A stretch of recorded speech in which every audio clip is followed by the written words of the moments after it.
오늘 우리에게 주신 하나님 말씀 같이 보겠습니다. 누가복음 23장 44절에서 49절까지 말씀입니다.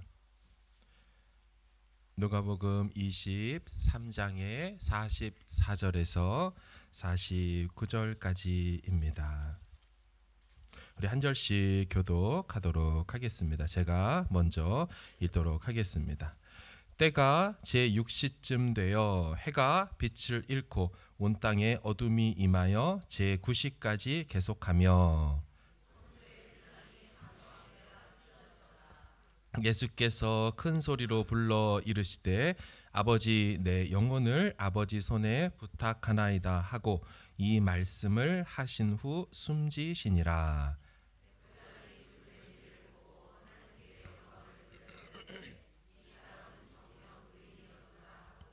이를 구경하러 모인 무리도 그 된 일을 보고 다 가슴을 치며 돌아가고 예수를 아는 자들과 갈릴리로부터 따라온 여자들도 다 멀리 서서 이 일을 보니라. 아멘. 할렐루야. 아멘. 우리 좌우 앞뒤 계신 분 서로 축복하기를 원합니다. 잘 오셨습니다. 주께서 은혜 주십니다. 아멘. 아멘. 아유, 좋습니다. 날씨가 좋지요? 네, 좋습니다. 누가복음 112번째 휘장을 찢었다라는 제목으로 말씀을 나누도록 하겠습니다. 여우 헤롯이, 여우라는 별명을 갖고 있죠. 헤롯이 요구했던 것을 기억하십니까? 23장 한번 8절을 보여줘 보세요. 읽어볼까요? 시작. 헤롯이 예수를 보고 매우 기뻐하니 이는 그의 소문을 들었으므로 보고자 한지 오래였고 또한 무엇이나 이적 행하심을 볼까 바랐던 연고로라. 아멘. 헤롯은 예수님으로부터 이적 보기를 원했습니다. 보지 못했죠. 근데 오늘 본문에 이제 이적이 일어납니다. 예수님이 돌아가실 때 이적이 나타난 것이죠. 매우 특별한 몇 가지 장면을 좀 나누려고 합니다. 44절을 보세요. 시작. 때가 제6시쯤 되어 해가 빛을 잃고 온 땅에 어둠이 임하여 제9시까지 계속하며. 아멘. 이적이 일어났어요. 여러분, 어떻게 해가 빛을 잃을 수가 있겠습니까? 현대 사람들은 이걸 개기일식이라고 설명하려고 합니다. 그런데 개기일식이 될 수 없는 것은, 현상은 개기일식처럼 보이지만 사실 개기일식은 짧게는 1분 미만에서 길어야 8분 정도까지만 개기일식이 일어납니다. 따라서 오늘 본문에는 몇 시부터 몇 시까지 해가 빛을 잃었다고 합니까? 제6시. 우리 유대인 계산법으로 6시간 더하죠. 그러니까 정오 12시를 말합니다. 해가 중천에 떠 있어야 될 12시에 갑자기 해가 빛을 잃어요. 언제까지? 9시 오후 3시까지. 무려 3시간 동안 개기일식은 일어날 수가 없습니다. 따라서 단순한 개기일식을 착각한 거다라고 말하는데 큰 무리가 있죠. 게다가 때는 6월절 때였죠. 예수님 돌아가시는 때가. 6월절은 보름달이 뜨는 때입니다. 따라서 과학적으로도 보름달이 뜰 때는 개기일식이 일어날 수가 없습니다. 그렇다고 이것이 불가능한 일일까요? 아니요. 하나님은 이전에도 이런 이적을 보이신 적이 있었습니다. 출애굽기 시절이죠. 출애굽의 이적을 보겠습니다. 9번째 재앙을 기억하십니까? 말씀을 보세요. 여호와께서 모세에게 이르시되 하늘을 향하여 네 손을 내밀어 애굽 땅 위에 흑암이 있게 하라. 곧 더듬을 만한 흑암이리라. 모세가 하늘을 향하여 손을 내밀매 캄캄한 흑암이 얼마 동안이요? 3일 동안 애굽 온 땅에 있었습니다. 3시간 정도가 아니라 그때 3일 내내 온 흑암이 있었습니다. 따라서 하나님은 얼마든지 이와 같이 해로 빛을 잃게 하실 수 있죠. 여러분, 미가서 7장에는 이런 말씀이 있어요. 같이 한번 읽어볼까요? 시작. 내가 그들에게 이적을 보이리라 하셨느니라. 아멘. 애굽 땅에서 나오는 날과 같이 내가 그들에게 이적을 보이겠다고 하셨는데 그 9번째 흑암 재앙 같은 날이 오늘 온 것이죠. 여러분, 현상이 중요하지만 더 중요한 게 있습니다. 이것을 우리가 기적이라고 표현하지 않고 이적이라고 표현하는 것 때문인데요. 기적은 그냥 미러클이라고 번역이 되지만 이적은 사인이라고 번역이 됩니다. 예수님은 단순한 기적을 일으키신 분이 아니고 항상 이적을 일으키셨어요. 여러분, 사인, 네온 사인이라고 하는 것이 간판 아닙니까? 뭔가를 가리키고 있죠. 만약 사인 간판에 펄떡이는 물고기가 있는 것을 봤다면 그것은 뭘 가리키는 거예요? 아, 이 집이 횟집이구나. 이 집이 해물탕집이구나. 이걸 가리키죠. 예수님은 기적을 일으키신 게 아니라 늘 이적을 보이셨어요. 어떤 목적과 메시지를 담으면서 그 일들을 행하신 것이지요. 그러면 해가 빛을 잃었다라는 이 이적은 어떤 메시지를, 의미를 담고 있는 것일까요? 첫 번째는요, 어둠의 때가 왔음을 보여주고 있는 것입니다. 이 어둠의 때란 얘기는 단순한 이 물리적인 빛이 꺼지는 것을 의미하는 것이 아니고 예수님 말씀하셨던 바로 그때가 왔음을 알려주는 거거든요. 누가복음 22장을 한번 읽어보도록 하겠습니다. 시작. 내가 내게 손을 대지 아니하였도다. 그러나 이제는 너희 때요 어둠의 권세로다 하시더라. 아멘. 지금 어둠 권세, 그 어둠 권세가 주관하는 때가 올 거다 하셨는데 지금 그게 왔다는 걸 해가 빛을 잃으면서 보여준 것입니다. 세상의 빛으로 오신 그분께서 십자가에 달리니까 세상의 빛도 정말 꺼지듯이 흑암이 이렇게 창궐하게 된 거죠. 부활의 아침이 올 때까지는 어둠의 때입니다. 부활의 아침이 올 때까지는 사망 권세가 지배하는 것으로 나타나게 됩니다. 자, 그 장면을 보여주는 의미죠. 한 가지 더 의미가 있습니다. 이 장면은 해가 빛을 잃었다는 건 빛이신 성부 하나님께서 자기 아들로부터 고개를, 얼굴을 돌리셨다는 것입니다. 성부께서 아들을 외면하셨다라는 것입니다. 아들도 이렇게 얘기를 했습니다. 엘리 엘리 라마 사박다니. 무슨 뜻입니까? 나의 하나님, 나의 하나님, 어찌하여 나를 버리셨나이까. 하나님께서 이 순간 당신의 자유로운 얼굴빛을 외면하시고 돌리시자 그것이 이적으로, 사인으로 나타나게 된 것입니다. 아버지께서 죄인을 살리기 위하여서 아들에게 얼굴을 돌리신 것입니다. 예수님도 십자가에서 뭐라고 하셨다고요?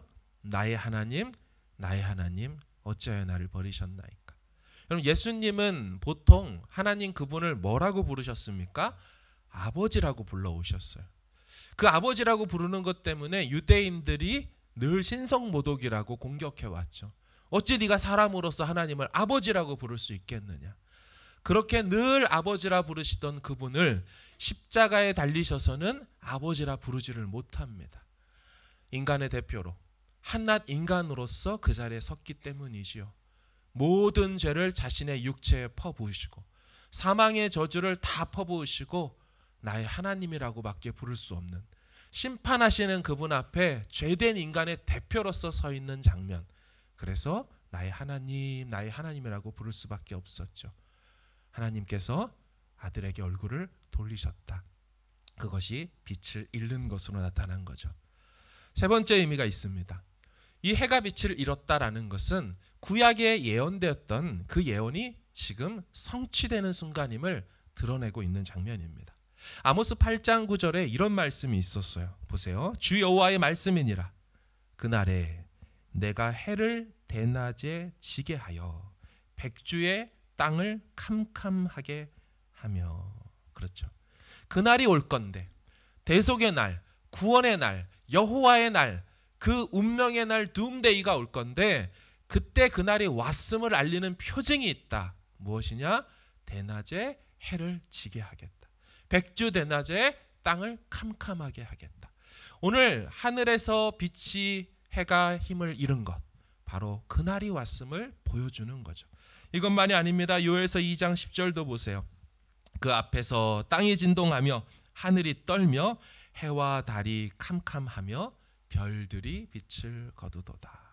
요엘서 2장은 오순절 성령이 임하는 때를 가리키는 예언서 아니겠습니까? 그 장면 속에 역시나 그날이 왔음을, 그리스도가 죽으시는 그날이 왔음을 보여주고 있죠.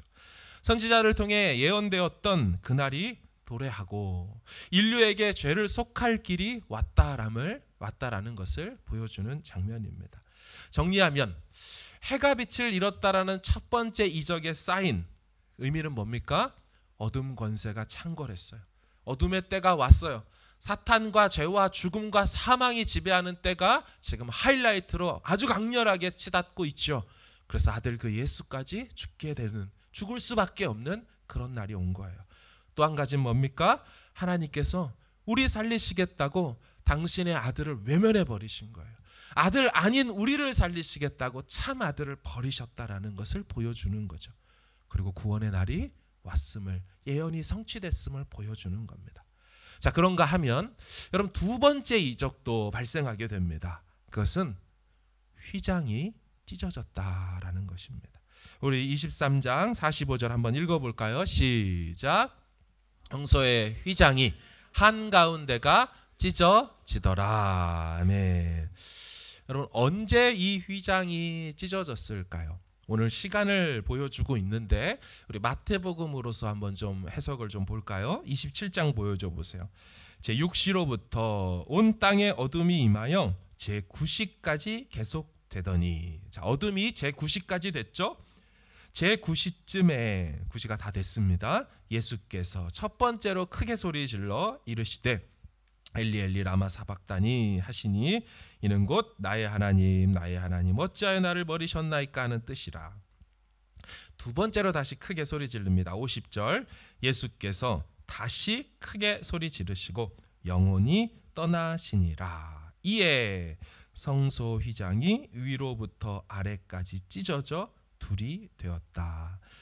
9시쯤이 되었을 때 예수님이 첫 번째로 크게 소리 지르시고 두 번째로 크게 소리 지르시자 휘장이 위에서부터 아래까지 찢어졌습니다. 예수님이 죽으시는 그 순간에 휘장이 찢어졌음을 알 수 있습니다. 그렇다면 여러분, 성소의 휘장이 찢어진 것은 무엇을 의미할까요? 여러분 역시나 이것도 이적입니다. 표적입니다. 단순히 휘장이 찢어졌다는 게 아니라 그것이 주는 미닝, 메시지가 있다는 거죠. 휘장이 먼저 무엇일까요? 이 둘을 휘자고요, 장막 장자를 씁니다. 가죽을 여러 겹 포개어서 빙 돌아 만든 이런 그런 장, 그것을 휘장이라고 말합니다. 출애굽기에 보면 장막, 모세 성막을 지을 때 휘장을 어떻게 지으라라고 나와 있는 게 있습니다. 우리 한번 읽어볼까요? 시작. 너는 짜서 휘장을 만들고 그 위에 그룹들을 정교하게 수놓아서 늘어뜨린 후에 증거궤를 그 휘장 안에 들여 놓으라. 그 휘장이 너희를 위하여 성소와 지성소를 구분하리라. 아멘. 자, 휘장에는 수놓은 어떤 문양이 들어가 있죠. 이게 뭐냐면 그룹들을 정교하게 수놓아라. 이 그룹이라는 것은 천사를 말합니다. 케루빔이라는 히브리 발음인데 그것을 한글로 번역할 때 그룹이라고 해놓는 바람에 어떤 이렇게 모음, 그룹이라고 여겨지긴 하지만 사실은 천사들을, 케루빔이라는 창세기에 나온 천사들을 수어 놓아라라고 했어요. 뿐만 아니라 그 휘장이 안에 무엇이 들어있다고 합니까? 증거궤를, 언약궤를 휘장 안에다가 들여놔라. 그리고 그 휘장이 너희를 위하여 성소와 지성소를 구분하게 될 것이다. 여러분, 성소는 거룩한 장소란 뜻이죠. 성소. 지성소는 지극히 거룩한 장소라는 뜻입니다. 자, 이 성소도 거룩한데 그것보다 더 거룩한 지성소를 구분짓는 것이 이 휘장 가림막의 역할이었습니다.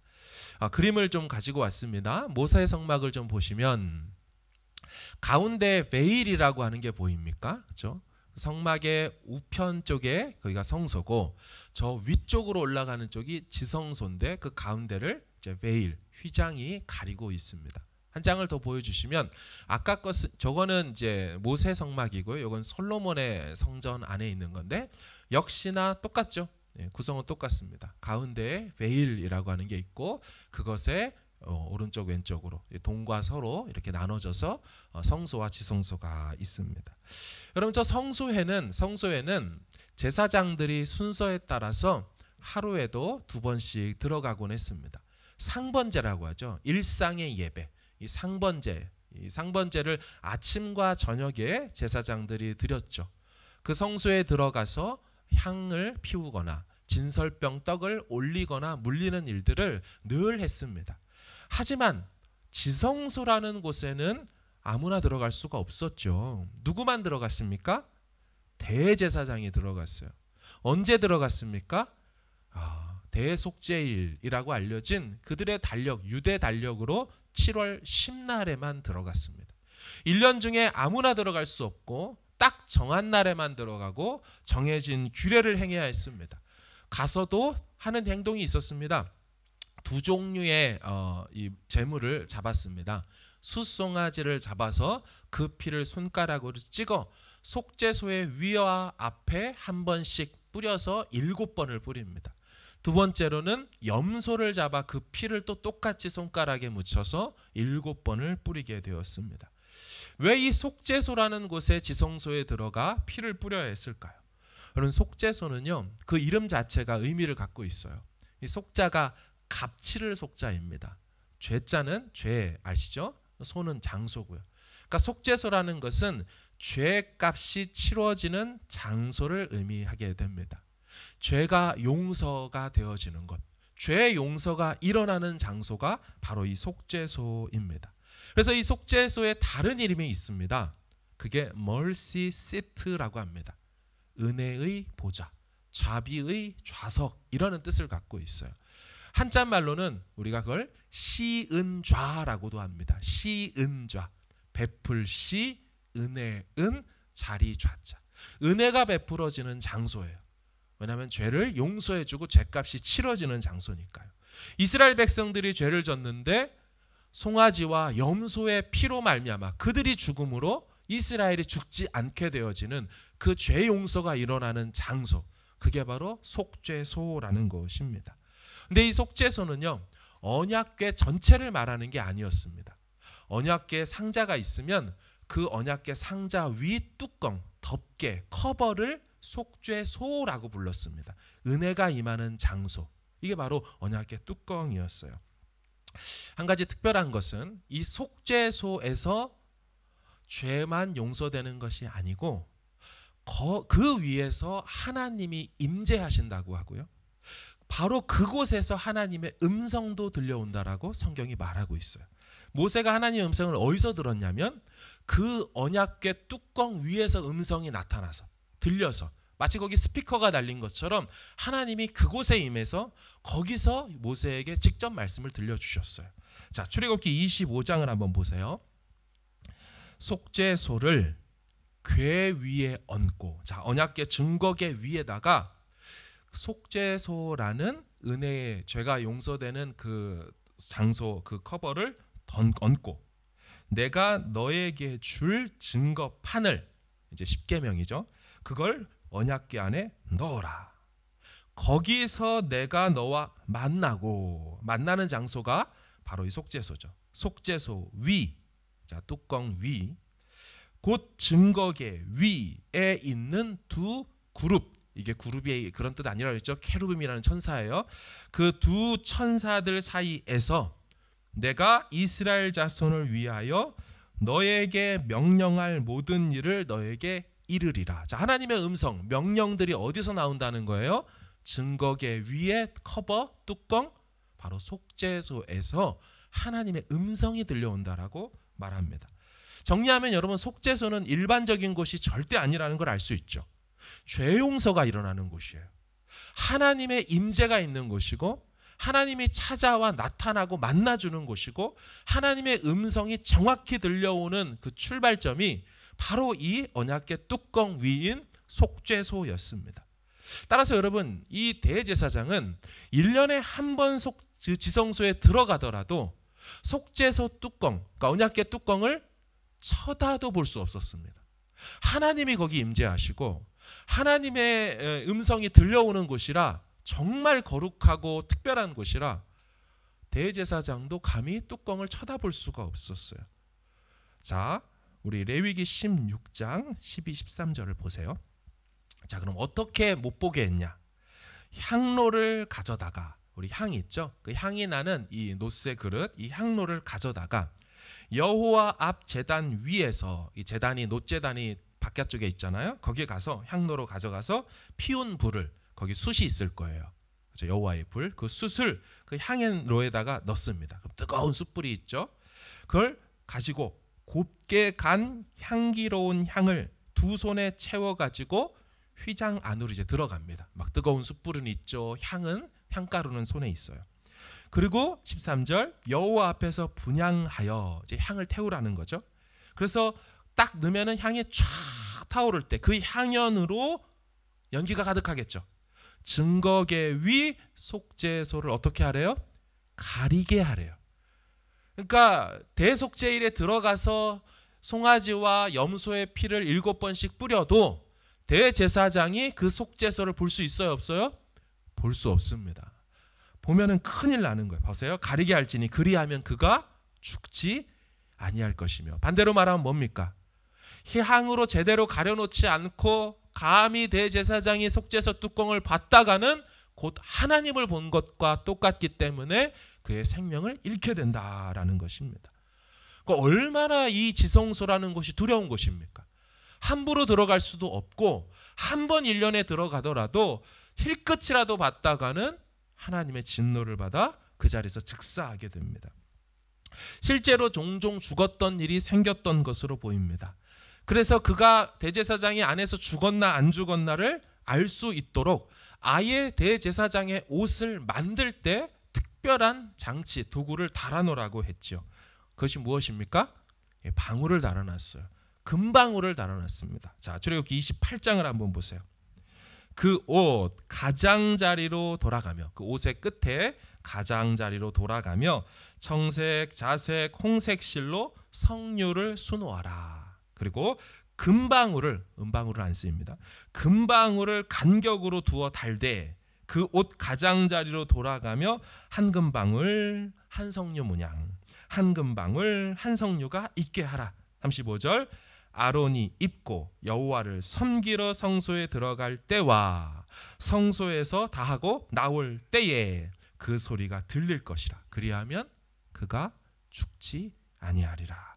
특별히 제작된 옷을 입고 금방울이 부딪히는 소리로써도 그가 죽지 않고 그 소리를 들음으로써 밖에 있는 사람들도 그가 죽지 않고 제사를, 속죄를 제대로 이루고 있음을 알 수 있도록 해놓은 장치라는 것입니다. 속죄소와 관련해서 한 가지만 더 보겠습니다. 레위기 16장 2절인데요. 읽겠습니다. 시작. 여호와께서 모세에게 이르시되 이르라.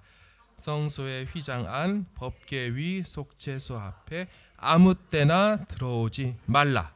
그리하여 죽지 않도록 하라. 이는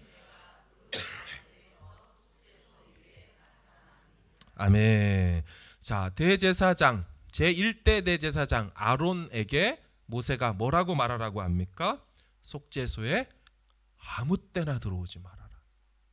아무 때나 그냥 들어왔다가 죽을 수 있다는 거죠. 이유는 이는 내가 쉐키나의 그 영광의 구름 가운데에서 어디 위에 나타난대요? 속죄소 위에. 여러분, 그러니까 속죄소는 보통의 장소가 아니라는 것입니다. 그렇죠? 거기에 하나님이 나타나시기 때문에 아무 때나 들어왔다가 하나님을 보게 된다면, 하나님의 임재를 갑자기 마주하게 된다면 대제사장이라도 너는 죽는다. 여러분, 속죄소는 일반 장소가 아닙니다. 영적인, 매우 영적인 장소. 이스라엘 모든 죄가 거기서 죄값이 치러지는 곳이에요. 아무나 들어갈 수 없고 아무렇게나 들어갈 수 없고 아무 때나 들어갈 수도 없는 곳이 바로 이제 속죄소예요. 그 속죄소에 함부로 들어가지 못하도록 뭐가 가려져 있어요? 휘장이 가려져 있어요. 근데 여러분, 이 휘장이 오늘 본문에 보면 어떻게 됐다는 겁니까? 위에서부터 아래로 찢어졌다라는 거예요. 여러분, 이게 무엇을 의미할까요? 하나님께로 나아갈 길이 열린 것인 줄 믿으시기 바랍니다. 특별한 사람만 나아갈 수 있는 곳이 아니라는 뜻이에요. 이제 언제든지 나아갈 수 있는 길이 열렸다라는 것이에요. 특별한 옷을 입어야만 들어갈 수 있는 곳도 아니고 특정한 사람만 나아갈 수 있는 곳도 아니게 되었다. 예수 그리스도의 죽음으로 대속의 은혜를 입은 사람이라면 누구든지 그 성부께로 나아갈 길이 열렸다라는 것을 이적을 통하여, 이적이 메시지를 담고 있다 그렇죠? 그 현상으로 하나님께서 메시지를 보여주신 거예요. 여러분, 이 말은 제가 마음대로 해석한 말이 아니에요. 성경이 증언하고 있어요. 우리 히브리서 10장 19, 20절을 한번 읽겠습니다. 시작. 그러므로 형제들아, 우리가 예수의 피를 힘입어 성소에 들어갈 담력을 얻었나니 그 길은 우리를 위하여 휘장 가운데로 열어놓으신 새로운 살 길이요, 휘장은 곧 그의 육체니라. 아멘. 복음인 줄로 믿습니다. 여러분, 얼마나 놀라운 일이 생긴 겁니까? 예수의 그 죽음, 피를 힘입어 성소에 들어갈 무엇을 얻었대요? 담력을 얻었어요. 이러면 왜 이게 담력이겠어요? 그전에는 그냥 들어갔다가는 목숨 걸고 가야 되는 곳이잖아요. 그죠? 함부로 들어갈 수 없습니다. 대제사장도 오늘이 내 제삿날이 될 줄 모르는 그런 마음으로 들어가야 하는 곳인데, 이제는 예수 피를 믿고 그 믿음을 힘입어서 담대하게, 원문의 뜻은 뻔뻔스럽게라는 뜻을 갖고 있어요. 죄인이건만, 여전히 죄 가운데 있는 부족한 나지만 예수의 피 흘림이 내게 은혜로 부어졌기 때문에 내가 이제 뻔뻔스럽게 죄 있을지라도 죄 없는 자로 간주해 주시는 하나님의 은혜가 있기 때문에 우리가 그곳에 담대하게 들어가게 되는 줄로 믿습니다. 거기 보세요. 우리를 위해서 휘장 가운데로 열어놓으신, 휘장을 찢어버리신 새로운 살 길인데 저게 생명의 길이란 뜻이에요. 우리에게 주어진 새로운 생명의 길이 예수의 피로 말미암아 지성소로 들어갈 길이 열리게 된 줄로 믿습니다. 여러분, 이것을 믿는 사람이 예수님께 담대하게 나아갈 수 있는 것입니다. 여러분, 이 구절 말고 한 구절 더 볼까요? 히브리서 4장입니다. 시작. 그러므로 큰 대제사장이 계시니 승천하신 이 곧 하나님의 아들 예수시라. 우리가 믿는 도리를 굳게 잡을지어다. 그러므로 우리는 긍휼하심을 받고 때를 따라 돕는 은혜를 얻기 위하여 은혜의 보좌 앞에 담대히 나아갈 것이니라. 아멘. 아멘. 아멘. 담대히 나가는 거예요. 담대. 은혜의 보좌, 시은좌예요. 속죄소예요. 언약계 증거의 뚜껑을 얘기하는 거예요. 아무나 거기 함부로 나갈 수 없는데 담대히 나가는데 목적이 있죠. 그 앞에 얻기 위하여. 어떤 은혜입니까? 때를 따라 도우시는 은혜를 받기 위하여. 여러분, 얼마나 귀합니까? 이 때를 따라. 이 때는 카이로스의 때라고 하죠. 하나님께서 도와주셔야만 하는 그 때를 얘기하는 겁니다.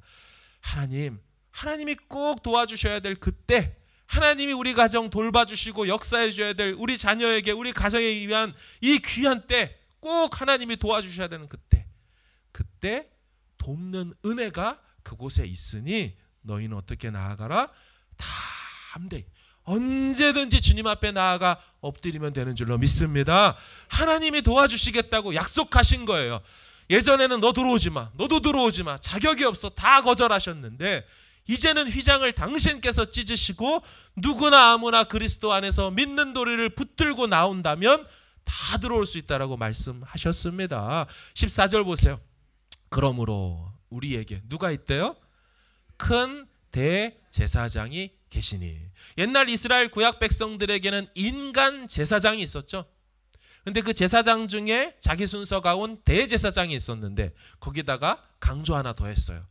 큰과 대가 다 같은 의미예요. 원래는. 그죠? 큰 것도 큰 거고 대도 큰 건데 큰 대제사장이 우리에게 이제 있는데 누구예요? 인간 대제사장이 아니라 승천하신 분, 곧 하나님의 아들 예수가 우리의 죄를 속해주는, 우리를 하나님께로 인도하는 대제사장이 되셔서 우리는 이제 그분을 믿는 도리, 그분의 복음의 메시지, 그 도를 붙들면 언제든지 그분께 나아가 돕는 은혜를 얻게 되는 줄로 믿습니다. 여러분, 이게 복음인 거예요. 이게 복음 믿는 바의 핵심인 것입니다. 여러분, 그 옛날 출애굽할 때요, 오늘날 사건과 너무 비슷한 장면들이 있습니다. 사실은 출애굽의 주전 1446년과 지금 예수님 시대를 너무 비슷한 유비라고 하죠. 병행으로 이것을 은유하며 암시하며 반영하며 보여준 것들이 있어요. 자, 출애굽을 할 때 여러분 9번째, 10번째 재앙이 무엇이었습니까? 9번째 재앙이 아까 말한 흑암 재앙이었어요. 10번째 마지막 재앙은 뭐였어요? 장자 재앙이었어요. 그러니까 흑암이 임하고 장자가 죽자 이집트의 파라오가 이스라엘 사람들을 다 출애굽시켰어요. 바로로부터의 압제, 그 심각한 힘든 노동으로부터의 이 해방이 일어났습니다. 자, 이 모습이 오늘 본문에 그대로 나오죠. 어둠이 임했어요. 흑암이 임했어요. 그리고 하나님의 아들 장자 예수가 죽죠. 9번째, 10번째 재앙이 반복됩니다. 그리고 죄와 사망으로부터 해방이 일어나는 것, 출애굽이 일어나는 것, 이것이 그대로 닮아 있습니다. 예수님의 죽음에 대하여 누가복음은 아주 특별한 용어를 써서 예수의 죽음은 이런 의미를 가질 것이다 라고 말했던 적이 있어요. 제가 그 본문을 설교했던 적도 있고요. 자, 누가복음 9장 31절을 한번 읽어볼까요? 시작. 영광 중에 나타나서 예수께서 예루살렘에서, 아멘. 자, 별세하다라는 말이 세상과 이별하다라는 뜻을 한자말로는 갖고 있지만 원래 원문은 출애굽이라는 용어를 쓰고 있습니다. 엑소더스라는 단어를 써요. 그러니까 예수님이 예루살렘에서 영적 새 출애굽을 일으킬 거다라는 거예요. 예전에는 너희들의 몸만 출애굽하는 파라오와 이집트의 그 강력한 노동에서 해방되는 정도였다면 예수는 오셔서 새 모세가 되시사 모든 인류를 죄와 사망으로부터 해방시킬 것인데, 새 출애굽시킬 것인데 라고 하는 구절인 거죠. 자, 저 구절을 NLT와 Complete Jewish Bible에서 뭐라고 번역했어요? 그렇죠. They were speaking about his exodus라고 했어요. 그가 엑소더스, 출애굽시킨다고 그러죠. 그렇죠? 그가 엑소더스 시킨다고 하는 거예요. 죄와 사망에서 묶이고 매여있던, 그 노예되었던, 종되었던 우리를 예수께서 오셔서 새 모세로서 모든 영적 이스라엘 백성인 우리들을 새로운 출애굽으로 이끌어내신 줄로 믿습니다. 이게 복음인 줄로 믿습니다. 여러분, 이걸 믿는 거예요. 이걸 믿는 거예요. 믿는 바가 뭐냐? 예수께서 우리를 새 출애굽하셨다. 죄와 사망에서, 신앤데스에서 우리를 세프리하게 하셨다. 여러분, 한 가지 더 살펴볼 게 있습니다. 휘장이 찢어졌습니까? 휘장을 찢었습니까? 오늘 본문에 뭐라고 되어 있어요? 휘장이 찢어지더라. 수동태로 되어 있어요. 여러분, 휘장이 오래되고 낡아서 저절로 찢어진 걸까요? 그렇기에는 제가 휘장에 대한 정보를 살펴보니까 전혀 그렇지 않았습니다. 미시나라는 게 있어요. 우리 성경의 구약 말고 미시나라는 게 있는데, 구약의 그 모세 시절부터 여호수아를 거쳐서 역사 속에 그들의 장로들과 랍비들이 그 하나님의 말씀 구약을, 율법을 자기들이 이게 해석하고 첨언하고 했던 것들, 구전율법이라고 하거든요. 이것이 에스라 시대쯤에 되었을 때 기록해야 할 필요성을 느꼈습니다. 그래서 정리해 놓은 게 이게 바로 미시나라는 거예요. 그 미시나에 보면 이 휘장의 두께가, 구약에는 그렇게까지 나와 있지 않아요. 미시나에 보면 휘장의 두께가 나와 있는데 그게 어른 손 한 뼘 정도의 두께랍니다. 10에서 한 15cm 정도 되거든요. 여기 우리도 휘장이 나름 있죠. 휘장, 햇빛을 가려주고 있잖아요. 이 휘장의 두께가 10cm 이상이 되면 일반 사람의 손으로는 그걸 찢을 능력이 없어요. 얼마나 두꺼운 천이겠습니까? 따라서 이것이 저절로 찢어질 리는 없습니다. 어떤 강력한 존재에 의하여 찢겨진 것을 말하는 것이죠. 그래서 이 수동태를 신적 수동태라고 합니다. 위에서부터 아래로 찢겨졌다라고 말하는 걸 보아 또한 그곳이 있던 곳이 지성소였다는 것을 생각해 볼 때 그곳을 자유롭게 드나들 수 있는 신적 존재, 바로 그분이 하늘에서 직접 친히 그 휘장을 찢으신 것이라고 볼 수가 있는 것이죠.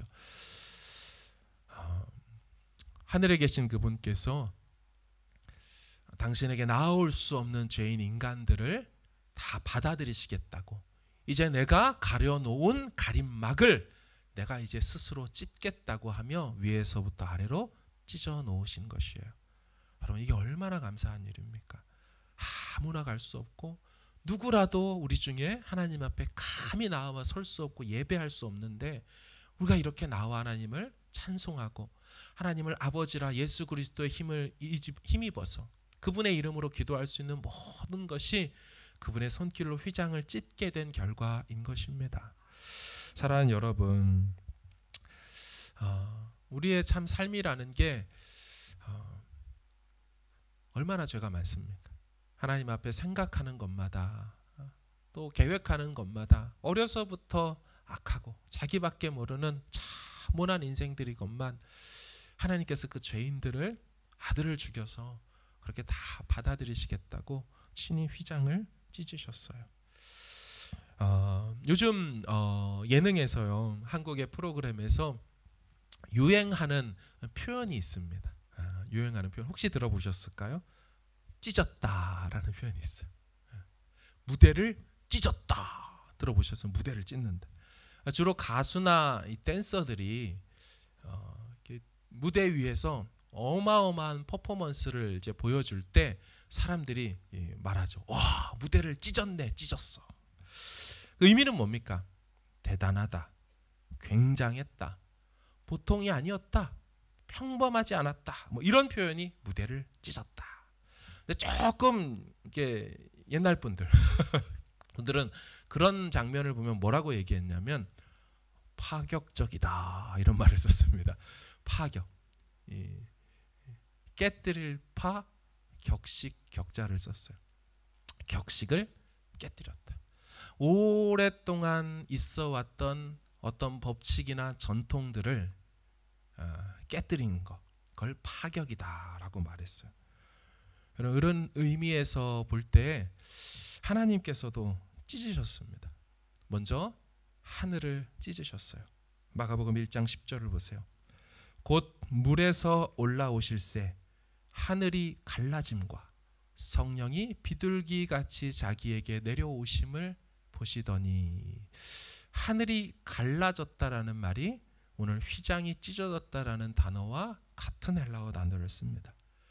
파격적으로 하나님께서 하늘을 찢으셔서 자기 아들을 성육신시켜 이 땅에 내려보내셨어요. 그리고 그 아들 예수는 십자가에서 자신의 몸을 찢으셔서 우리에게 나눠주셨죠. 이것이 내 몸이라, 받아 먹으라 하며 떡을 떼어 찢어 우리에게 당신의 몸을 나눠주셨어요. 마태복음 26장, 그들이 먹을 때에 예수께서 떡을 가지사 축복하시고 떼어 찢어 제자들에게 나누어 주시며 이르시되 받아서 먹으라, 이것은 내 몸이니라 하시고, 그분은 십자가에서 자신을 찢어 생명의 떡 우리에게 내어주셨어요. 에베소서 2장 14절을 보세요. 그는 우리의 화평이신지라 돌로 하나를 만드사 원수된 것 곧 중간에 막힌 담을 자기 육체로 허셨다. 자신의 육체로 파격, 깨뜨려 담을 무너뜨려 버리셨어요. 사랑하는 여러분, 아들의 몸을 찢어 하늘을 찢어 이 땅 가운데 보내셨어요. 막힌 담을 허셨습니다. 그분이 지성소에서 있기를 거부하시고 휘장을 찢고 성소로 나오셨어요. 성소에서 유대인의 뜰로 나오셨어요. 유대인의 뜰에서 이방인의 뜰로 나오셨어요. 왕이 궁궐 밖으로 나오셨어요. 하늘을 찢고 이 땅 가운데 오셨습니다. 거룩하신 분이 거룩하지 않는 땅에 내려오셨어요. 죄인은 우리를 살리기 위하여 그분이 오신 것이에요. 휘장은 곧 자기 육체라라고 성경이 말하고 있습니다. 당신의 몸을 아끼지 않으시고 우리를 위해 찢어내어 주셨어요. 여러분, 이게 복음입니다. 하나님의 어마어마한 우리를 향한 사랑. 그 아들 예수도 우리를 사랑하셔서 자신의 몸을 주셨어요. 우리에게 새로운 생명의 길을 열어놓으셨어요. 이제 그 예수 그리스도만을 의지하여 나아갈 때 하나님께서 언제라도 누구라도 아무 때라도 제한 없이 다 받아주신다고 약속하셨어요. 우리가 예배하지 못할 이유가 없고 우리가 기도하지 못할 이유가 없어요. 하나님 앞에 다 담대하게 기쁨으로 그 의의 길 생명길로 나아가는 저와 여러분 되어지기를 간절히 주의 이름으로 축복합니다.